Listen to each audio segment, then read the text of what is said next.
transport.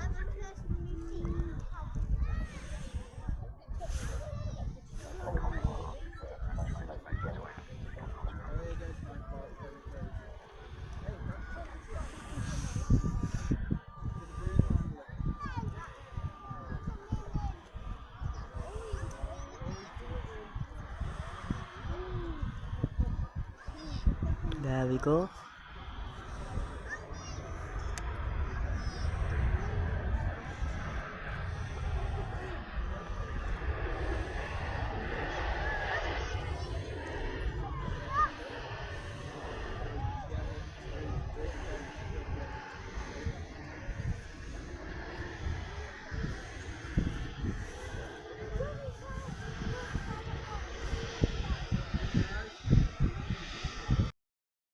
But I didn't quite like that sandy apple red colour on the nacelles and on the tail. The Virgin Atlantic flight ES109 is heading for Atlanta in Georgia in the southern United States.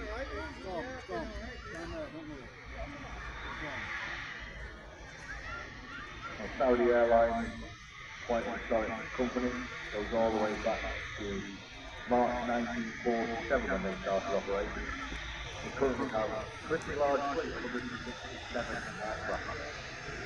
We have 21 Boeing 787 Dreamliner aircraft. I really do like that. Of course, we just hark back to the old machines from the 1980s. Saudia operating with it. Not quite as high, but it's still quite a good quality on that aircraft. So, quite a big operation now. On the other side of the runway, runway 145 or below there, further back to Inverness.